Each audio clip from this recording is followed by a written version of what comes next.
Welcome to Tennis 2020 and welcome to the world of live. We made it. I think we're only 10 minutes and 59 seconds late. Some technical difficulties, but there always is when you're doing live broadcasts. Keeps me out of my comfort zone, learning a lot. It's a great place to be as a coach who has operated at a reasonable level for a long time. It's nice to know sometimes that, there's challenges that I have to face and I have to overcome, just like the students that I have. As always, want to thank Austin Tennis Academy and EKH Media for making this broadcast possible. Today we are talking to someone I've known for, I guess I've known him better part of 30 years, it feels like. And his name's Eric Dobsha. Runs a tennis program in Florida. We're going to get into talking to him right now. How you doing, E? Hey, buddy, how are you? Good. I'm Thanks for having me good. on the show. Yeah, this is awesome. And you guys have been without what a lot of us have been in, so that order to stay in place. But I heard that I don't know if it's today or tomorrow that it goes in place, but Florida's joining the stay-at-home crew. Correct. Tonight at 12 o'clock, 12 midnight, it goes into effect. And we're all not really sure how to take it. They've done things as far south as Miami is putting links, chain links on the fence and kind of closing things up. But here, the things are a little more open-ended. The golf clubs are staying open. They consider golf clubs essential. So that has given a little bit of a wiggle room in terms of how the clubs have handled it. And as one of the only clubs in the area that's still kind of open, we are getting flooded with a lot of different people just looking for tennis courts to play on. And it's not a typical Florida response, but you just kind of sense that people aren't maybe understanding it at a high level, or it's not going to happen to us kind of thing. And so um, we have people over the age of 60, 70 showing up all over the golf club and tennis clubs ready to play. Wow. Um, well, let's go back to Eric Dobsha Tennis.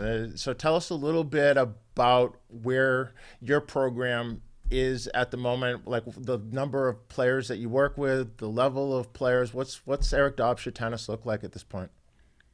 So we are based in Odessa, Florida, which is about 10, 20 miles south of the north of the city. It's close to Wesley Chapel. And we started out primarily as a intermediate to beginner tennis academy and grew our numbers up to about 30 to 40 kids that way. And then we added a high performance group, and we are now at around 40 kids in that group. So a total of about 80 kids, give or take, on any given month. And we have 7 pros that work under the umbrella. So it's gone from being a neighborhood program to being one of the better programs in the city, in a sense. And it's all been sort of just kind of chess pieces moving around, and some good luck and some good fortune, and things have grown for us. So Tampa's a pretty big tennis community, isn't it? It is, yeah. It's also a very price conscious community. So, when we're talking with other pros about lesson rates and what have you, Tampa as a given is probably between $50 to $70 an hour, unless you're trying to undercut people, or you sometimes there's people that charge more than $70. But for the most part, it's a pretty low price point than other cities. That's for So one-on-one, for that, so private that's lessons. one-on-one idea, correct? That being, but I have tennis pros in Miami charging 90 an hour, or in Atlanta 100 an hour, and different places. I'm sure different areas have different things, but the Tampa is a price conscious city, so we get a lot of I don't want to call them cheap people, but for the idea is that they're very aware of how much they're paying, and they'll try to haggle you a little bit sometimes, as So it's a anywhere middle. as So anybody does. it's a program for middle class families, right? So it's not a high end It's an program. area.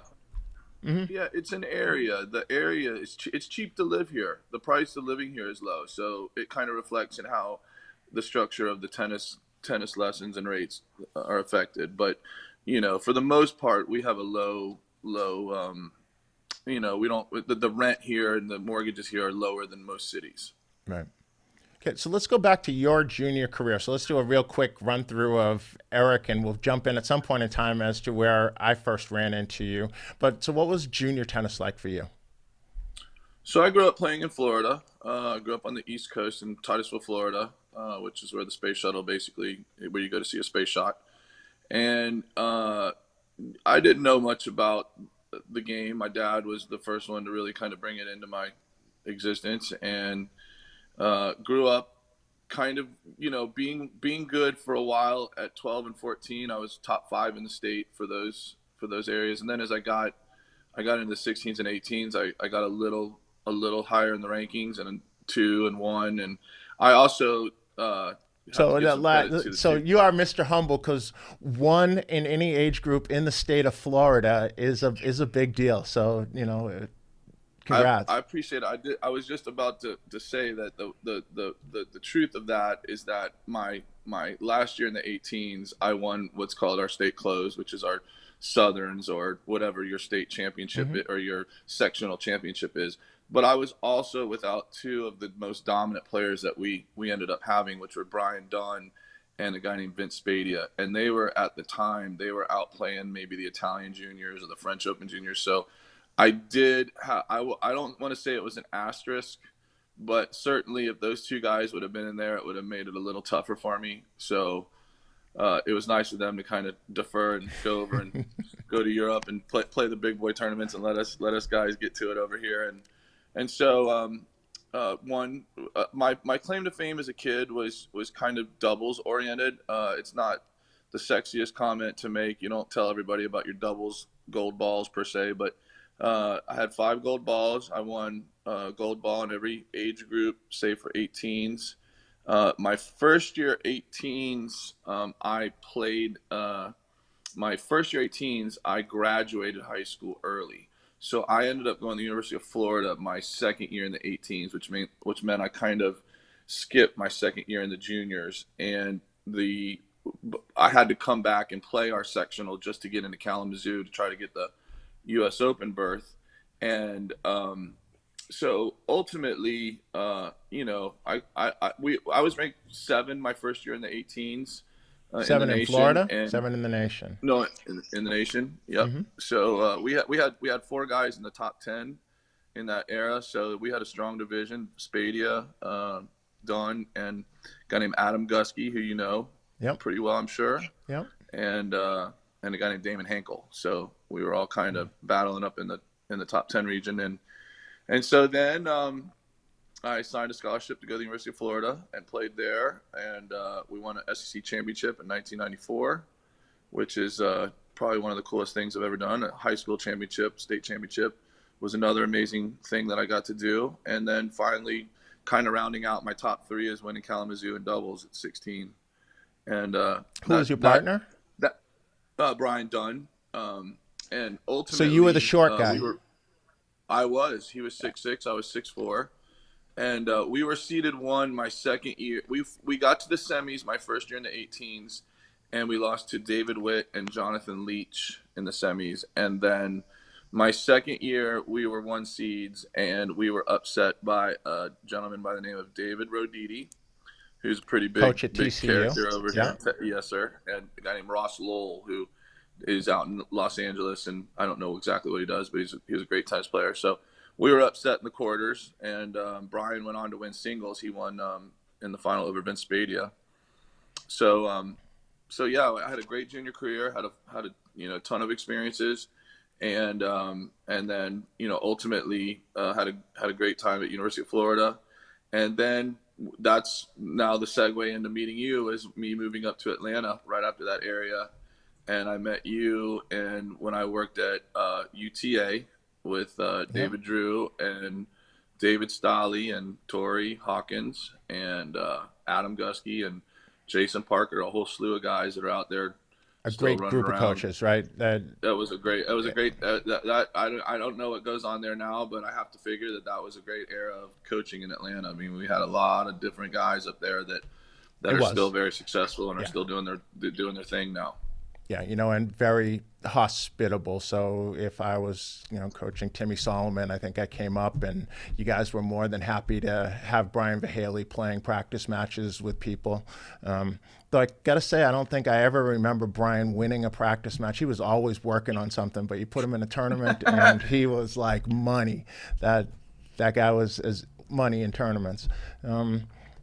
So that's where I met you, and so you're spending time, with some really good players. So Scoville, Jenkins, and some other players. So you went right from playing at high level to working with high level players. What was it that made you decide to start a program for kids just getting started in Florida? So I ended up um, starting my own program, and at that point in time, it was just try to teach as many and as any kind of kids possible. And as it kind of came up, I ended up having more intermediate and beginner kids. And the other thing with being on your own, at least with my situation, was I had a high performance group, but it was very there was different levels to it, so it was sometimes hard to blend, and it sometimes became a lot of stress. So I ended up just kind of scrapping the idea and going with my bread and butter, so to speak. And the other thing that I found interesting for me was I never developed kids when I started coaching. I had always kind of what I call tweaked them, and I Yep. maybe added a wrinkle or gave them a little concept to kind of chew on, and it might have just got them over a big hurdle for them. But I never really started the kids out and worked with kids at that level. And I started learning a lot, and I started relating a lot to them. And what I found is that I related to them not only in terms of, in other words, I didn't always relate to some of their issues, be it judging the ball. I was always kind of aware of how to catch a ball and throw a ball and those kind of things. And some kids, struggle with those ideas. And so I became more aware of those ideas. And when I first started coaching, I was a little scared of that group because I really didn't know what to do. I knew how to coach kids at a high level, but when I Mm-hmm. applied those techniques to the middle kids or the beginner kids, I would lose them, or it was just too much for them to handle in the process of just learning tennis. So I had to go back and learn my progressions, and I had to learn what arithmetic and subtraction and division and multiplication were, as opposed to teaching them fractions and decimals from the start. And it gave me a whole different perspective on coaching, and I really, really, really got very dedicated to those kind of kids. And I still to this day love coaching that same group. They don't, some of the stuff that I started with some of my guys winning big tournaments, that emotional high you get from a coach, I was getting from, just team tennis matches on the weekend on Sunday afternoons with team tennis. And just really kind of fell in love with that group and that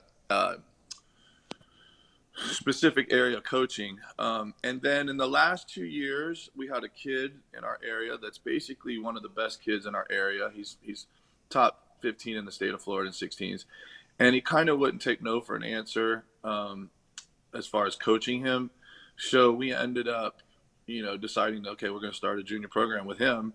And we had 3 kids our first summer, and then the next year we had probably 5 to 8 kids.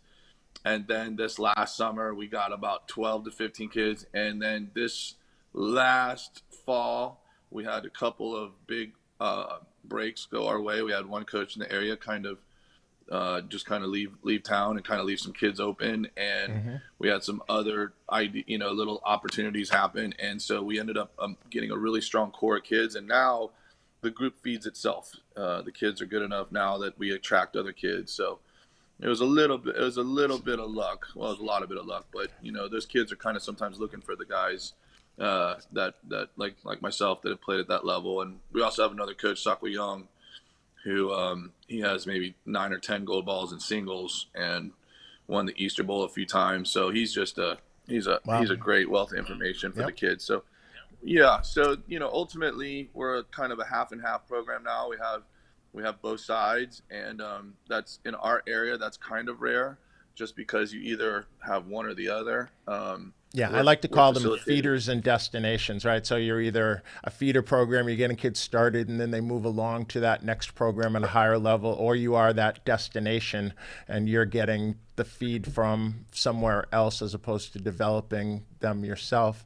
I like what you're doing, and that philosophy, I don't know, philosophy, what's going to end up happening, I believe, is very similar to what happens at Austin Tennis Academy. So, Coach Newman's philosophy is he would like to serve one kid 10 years of tennis rather than 10 kids 1 year of tennis. And so a lot of the kids started in red ball who are now graduating from high school. They've been there for 10, 11 years, and that's a very common thing. It sounds like you're on very much that same path of, yeah, we're going to get you started. We're going to show you what it's like because we have a program at a high level that you can aspire to, and we can kind of guide you, and you know that this is a good place to be. You know us, and I think that's great. How's this going to affect you? So the whole closing down of basically the world. How is that affecting Florida tennis and specifically what's going on with you? That's a great question. We're still navigating the waters. Even today, we're still trying to figure out how to make sure that we stay in touch with our clients, and kind of keep them so to speak, grouped together. And we also, are just trying to find ways to communicate with them where we don't know. For instance, we're going to try to start a Zoom class where we just do some strategy sessions or some fitness, and it's mainly just to get our faces in front of them and just talk to them. It's almost comparable to those teachers that are driving through neighborhoods to talk to their or wave to their students and whatnot. It's just a way to kind of stay involved with the kids and not feel like so disconnected from everything. I hadn't heard. You know, Back up for a second. So you just dropped something on me that I haven't heard, and I kind of try to keep my ear to the ground. So there are teachers who are essentially just driving the route of where their students live, and just to keep yeah, personal contact, waving at them. The kid comes to the door or the window, and teacher waves yep. out the window of the car. That's right. Is that My sister up in Virginia, my oldest niece, yeah, she took a video of her and she's bawling because she misses her teacher so much. She's waving at him and she's crying because she's happy to see him, but she's sad she's not in school. It's really kind of sad in a way to watch it. But we're hoping to kind of stay involved. The biggest problem for us is we don't really know how to proceed. We hear all the shutdowns, and so that sort of mentality takes over in your head. But then there's the mentality here that, well, it's not happening so far, and so let's keep playing tennis. And so you're trying to kind of figure out, well, should we get together for a lesson? Should we cancel everything? And there hasn't been any direct guidance so far until now. And so even now, they're leaving it a little open. They have stated that golf courses are essential, which is shocking to me to hear that. But that being said, that leaves open the idea, well, the club is still open, and so we're still available to take lessons or hit tennis balls. And so we don't really know if that's the right approach yet. We're still trying to figure out if we should just, lock the gates in a sense for a couple of weeks and just keep ourselves in, or do we keep our social distancing and keep the kid on one end of the court and we're on one end of the court and we're hitting them balls and not letting them pick up the ball. So it's really hard to understand what we're doing right now. But it's definitely affected all the other, obviously your income. For me, I have a little different scenario owning a business, but for a tennis pro that doesn't have that, now they're looking at their options, and it's a tough road to navigate. There's a lot of different avenues to have to understand, and so we're really just trying to figure it out even to this minute. We've had calls this morning to try to figure out what we were going to do on our Facebook page, and are we going to do tips on tennis, and just everything. We don't know. It's hard. right? Have you looked at places where they might be a little bit further along in this decision-making process to see what types of things have been put in place, are being put in place, what's working, or do you feel like within your team you can just you can talk it through and come up with what's best for you, or a combination of the two? A little of both, and we reach out to some of the clients that are doctors and kind of ask, what are the real time ideas, and not what's going through the media, but one thing that we've heard a lot is that we're not gonna probably get it from touching the balls with each other, but there is a good chance that it's passed through the air, just staying in the air in general. So it's not even just touching the balls, or maybe like they say, I've heard, they're telling you if you go to the grocery store and you hit a cereal box, the guy basically would have had to just sneezed on the box a second before you picked it up to get it that way. Now, I don't know that to be true, but that being said, from what I understand, that tends to be more of the idea, but just understanding that space is critical. And you're just trying to understand how to exist with one another. Yeah, we're watching other states, but at the same time, we're also probably not watching it enough to say, okay, well, we should be like my sister. I think she's been quarantined for 18 days, Right. and yesterday I had lessons. Today was the first day I really kind of canceled. So but I'm also bringing disinfectant wipes on the court. I'm wiping down tubes. I'm wiping down the basket. I'm making sure the kids stay far away from me as possible. I wipe their chairs down before and after their lesson. So I'm really trying to stay in front of the idea of really being proactive in that sense. But we haven't gotten the stop per se. So some of us have been teaching, and a lot of us are just trying to make sure we're not losing so much money that we're not able to pay our bills. And that's certainly the hard one. Do you think it would make Yeah. sense for a global statement to come out from the tennis organizations, the USTA, PTA, or PTR, USPTA, TIA, for them to come out with a statement of what is best across the board? I think in fairness though, the problem becomes how fast things change. I mean, if they make one statement today, it's not unconceivable to think by Sunday that statement could be halfway untrue now. And so I think it's just such a fluid situation that it's hard to understand.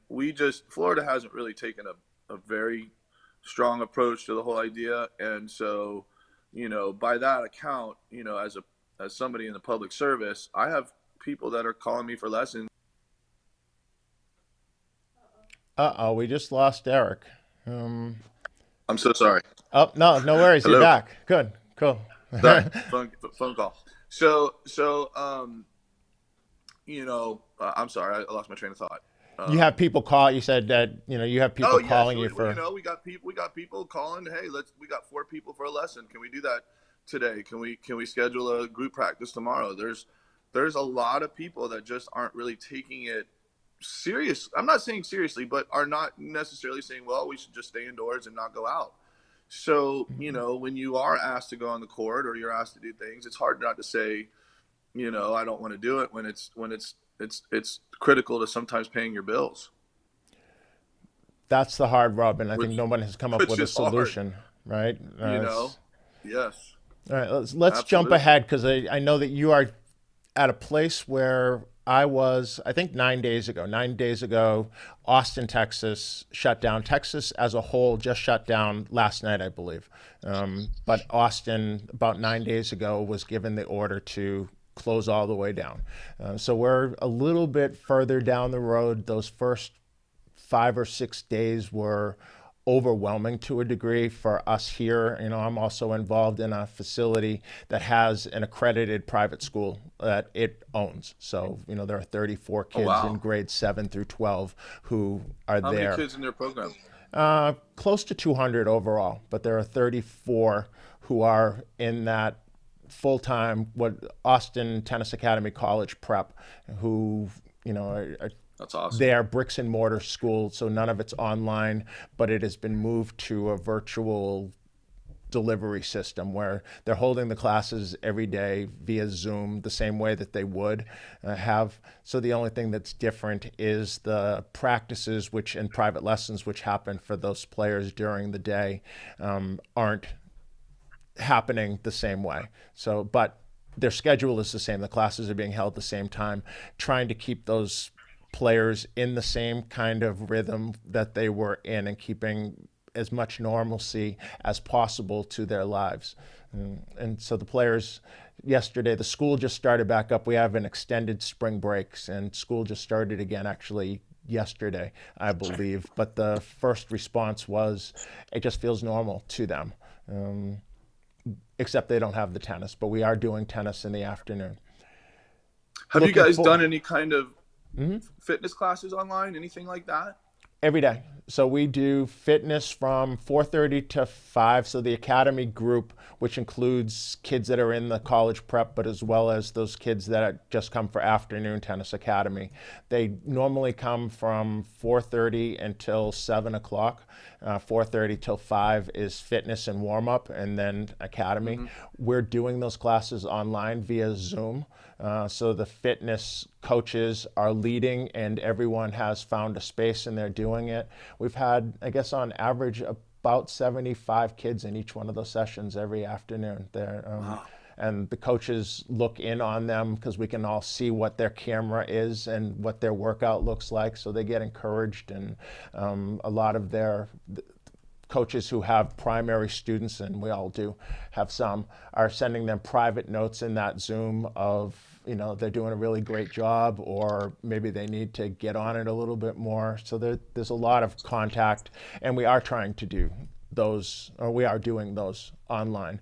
We're taking care of the younger ones in a slightly different way, in that the fitness coaches have created a library of close to 100 at this point in time videos with different exercises, and we are sending those to the kids as lesson plans with videos attached to them so that they can do them on their own. And then tennis is kind of handled a little bit differently. Well, So we got a long way to go over here. it's We've got a long ways to go before we're in that. But I'd like to pick your brain more when we maybe get a chance to yeah. kind of find some of these things out. We're always looking to learn. That's what this is all about, that, be honest with Yeah, you, man. that just trying to talk to people. Where are you in your situation? What solutions are you having and are putting in place? And just trying to get, as I like to say, we want to be the conduit for information, not the filter. We don't want to filter anything out. We just want to throw it all out there and let people make up their minds based on, what they're hearing and what seems to like it might work for me. That's the deal. So we're a little further ahead now that things slowed down. I'm starting to think about, well, what's it gonna look like when we open back up? Like, if everything totally closes down, and there are, the models look like, if we can keep to 100 to 240,000 deaths is what the president said yesterday. If everybody shuts everything down now. If that doesn't happen, then we're going to see more people. But that's not as relevant for this conversation as what's tennis going to look like when it opens back up? That if nobody's been playing, are we going to immediately jump into competition? Are we going to jump in, come back slowly with private lessons? Are group lessons going to ever be a thing again? Or is people's models just going to have to change and adapt? I don't know. What do you think? That's a great question, and one I haven't really spent a ton of time on. The thing I probably spent the most time thinking about is just when do we get back to getting together and being normal. And I haven't even considered that. But the number one thing that kind of hits me is when I hear all the new virtual school stuff, and it kind of seems like it might trend in that direction as we go of keeping kids in a virtual setting, and or keeping them in lower numbers, especially for the foreseeable future. So that is an interesting question that you ask. I would think that there would be some semblance of getting back to groups levels, but we as a whole, we don't really do anything more than 4 on a court anyways. So we were operating on that standard for about the last week. As far as doing a group, we could only take 4 at a time. We wouldn't take more than 4. And then we limited it to just 2 people on a court and playing singles. So maybe in the future, it's you only have 2 kids per court, or you have staggered maybe the virtual school and the invention of that style of idea leads us to having more time during the day, and it's not such a rigid school day from 8 to, let's say, 4. It becomes more of, maybe you do your school in the afternoon and you play your sport in the morning, and we have access to the kids a little differently than we did when we first started. Um, so it's hard to say. I would think, with the way things sound, that it's going to be at least till the fall before we even have a chance to really get an idea of where we are. I think the summer is still going to be very sort of, everybody's trying to get back to normalcy and trying to figure out what's what.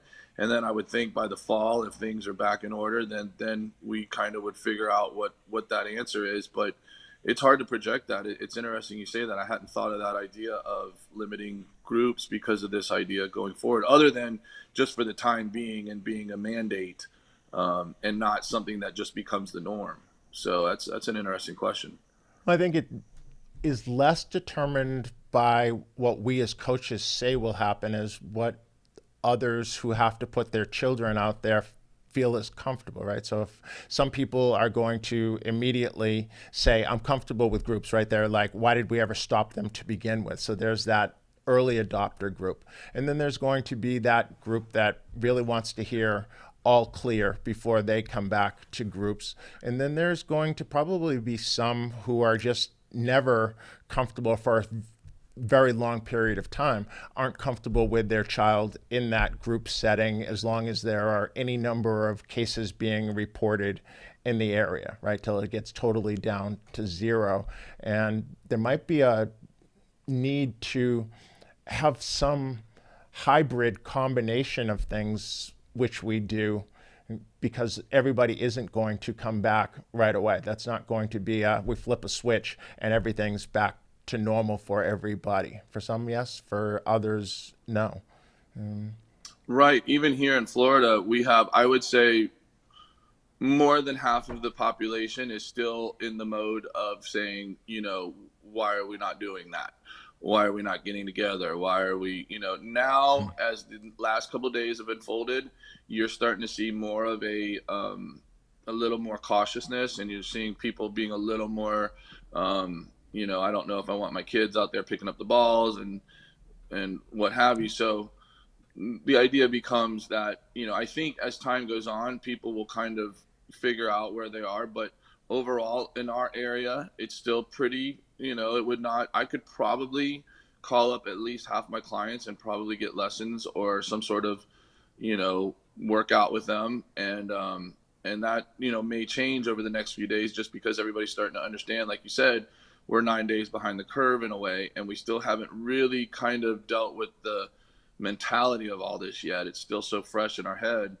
And I guess maybe even in 10 days, this conversation becomes a little different for me because, then it'll be a little more real and it'll almost have sunk in a little bit as to what it feels like. But it still feels like I can go teach lessons. It just feels like, it's not happening. But I haven't gotten that feeling of, well, I've been off for a week and a half now and I'm kind of getting used to the status quo here. But it It's an feels like, overwhelming, for me, I can't speak for everybody. For me, this has been somewhat overwhelming, though I've been tasked with some other things which have me running really hard, so I don't have a ton of time to stop and to think about it. But it's, this is totally new and totally not what any of us have seen in our lifetimes, right? We've not experienced a war on our soil or anything where you have to worry about going outside. It's always been, as a kid, you get kicked outside and come home for dinner, but I don't want to see your butt till then. So this is a little weird, right? I mean, like for instance, an easy question to ask is how, when you go to the grocery store, do you get nervous? I mean, I'm actually nervous every time I go to the grocery store, and I try to keep it, to maybe once a week if I have to, but it just feels, so weird to walk into a store with other people and think, well, I could get this virus right here. And it's really, really, really, like you said, overwhelming. It's a little bit tough to take at times because you just want to kind of just ease up and relax, but it also just, the news media and all the stuff you hear, it just really kind of scares the, what out of you. So Yeah, it's hard for me to go into a grocery store and feel comfortable. it changes because I'm I'm like one of holding those my people breath. that thought when I saw somebody walking around with a mask on, right? Because we've all seen people that for whatever reason wear masks on a regular basis. I'm like, that what's up with that? So I was the person who was like, I'm Superman. I'm invincible. I hit a stone wall on a motorcycle at 75 miles an hour, cracked my helmet from here. Almost there was about that much left of it, and I lived. Other than I broke my foot and I limped for the rest of my life. So I was like, I'm indestructible. When I lived through that, I'm like, God has a plan for me because otherwise I would have been gone right then because I should have been. And then all of a sudden this happens and I'm like, okay, so I don't think I've lived my plan yet. And I'm now 58 years old. I'm diabetic and this thing could come and it could get me real quick. And so like, what's the meaning behind it? And so am I going to be that person now with a mask on walking around for the foreseeable future? Or am I going to still believe, well, I'm Superman?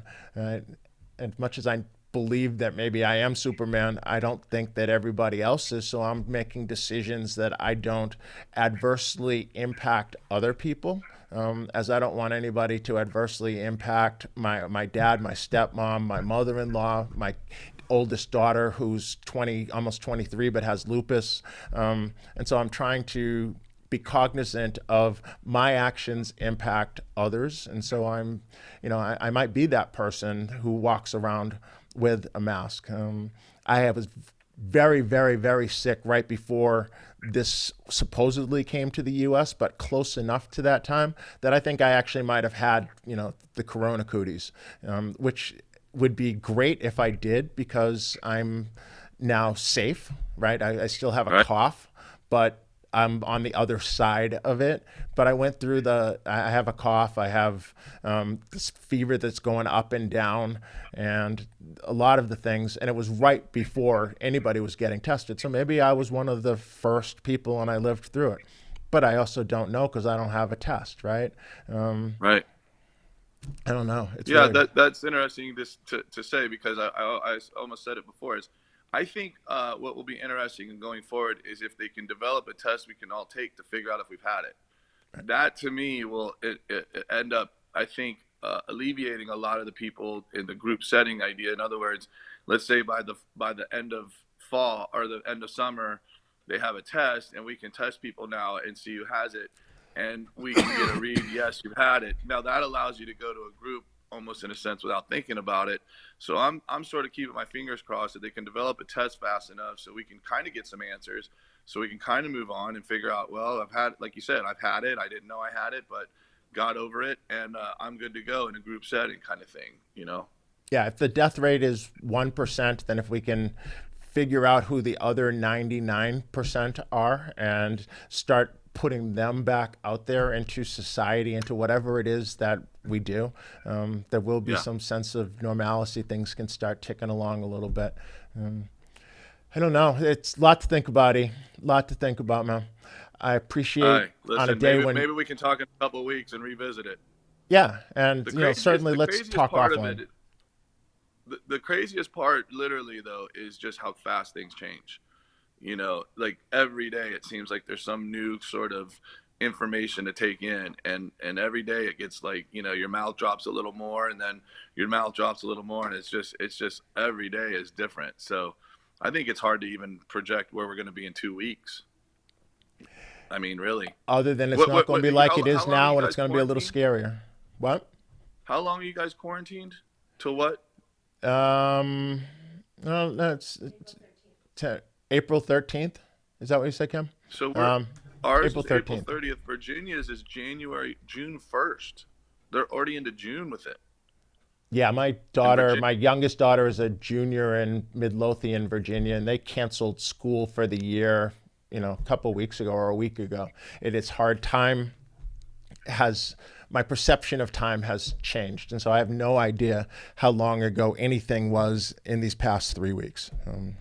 You're right. That's weird. My sister lives in Midlothian. Oh, that's where she is? She's a teacher in Midlothian? Yeah. Mm. Yep. I don't know what area I actually won a bit. We won our 16s intersectionals in Midlothian. Team Florida. We beat Southern Cal in my 16s year, and uh, we beat a girl with Lindsay Davenport was on the team. She played mixed doubles. Didn't get to play her. Mm. She was playing mixed doubles. I played normal doubles, but yeah, I won a tournament there in Midlothian. I still don't know where the club is, and even though my sister lives there, I'd love to see it. It might be the one that's very close to where my daughter lives. It's clay court They're clay facility. courts. I know Yep. that. Yep. Yeah. I haven't been there So yet. what steps are you taking now? What are you just not leaving the house all day and just staying in? When's the last time you left your house? About Well, I got back about 15 minutes before we started getting on with you. I think you were texting me and I was taking a walk. I live in an urban kind of setting here in Austin anyways, in an apartment that's attached to something called Galleria. So it's, lots of shops and area, and there's a walking trail around it that's become pretty popular. A lot of people who look like they haven't had any exercise in years are now out walking because Right. it's the thing that they can do.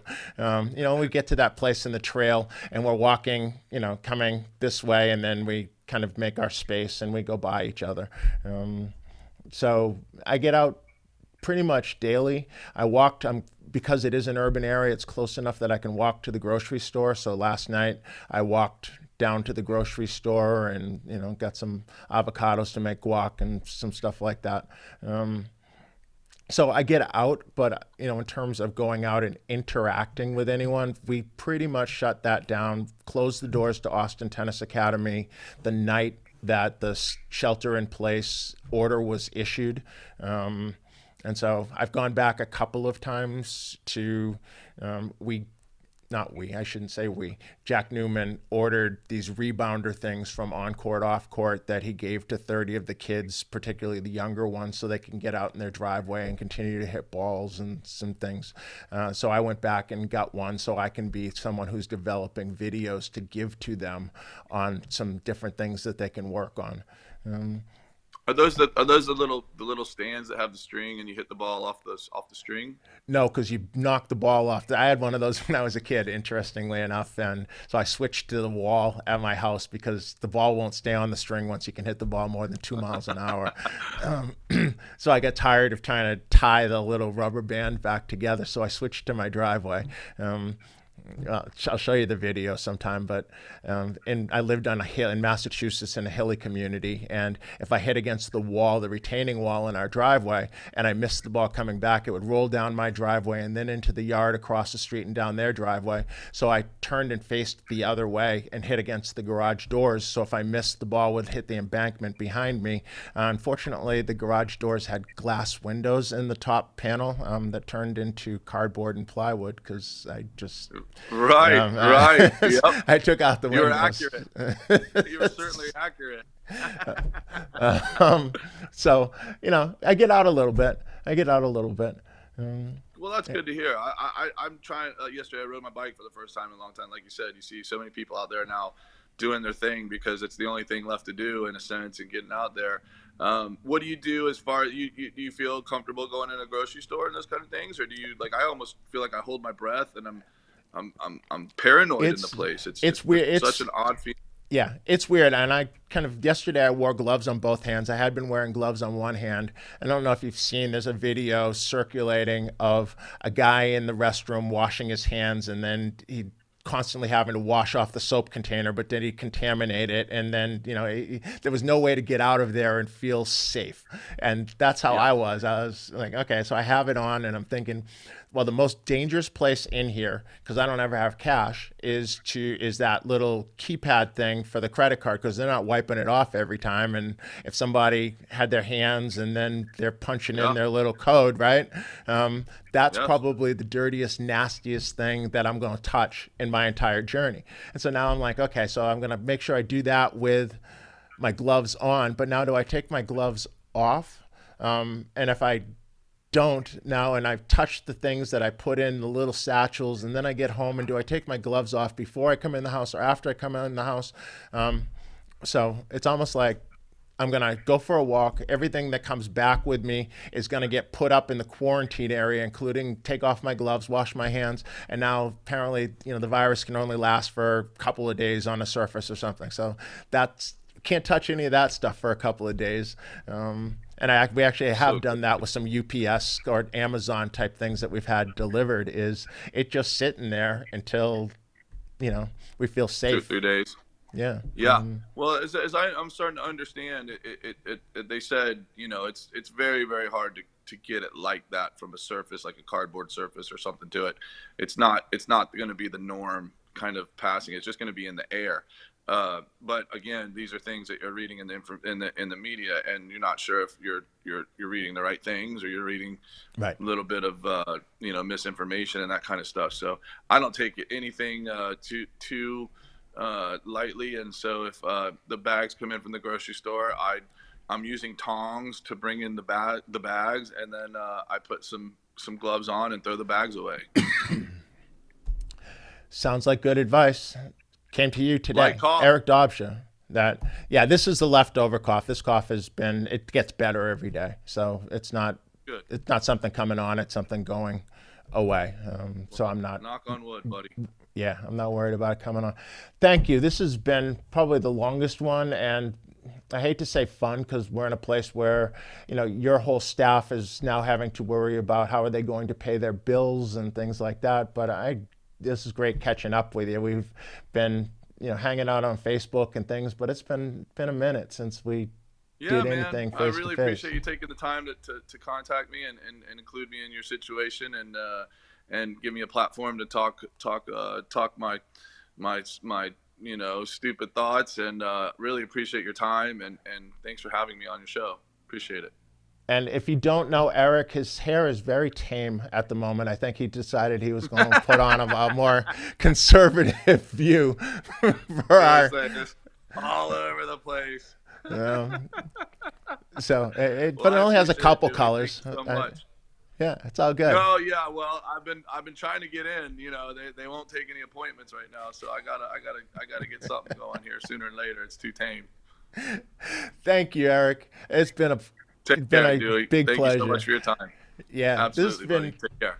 Yeah, this has been Tennis 2020, brought to you from Austin Tennis Academy and EKH Media. We greatly appreciate all of you. Stay safe, stay warm. I say stay home, but make the decision of what you think is best for those other people whose lives you might impact by going out.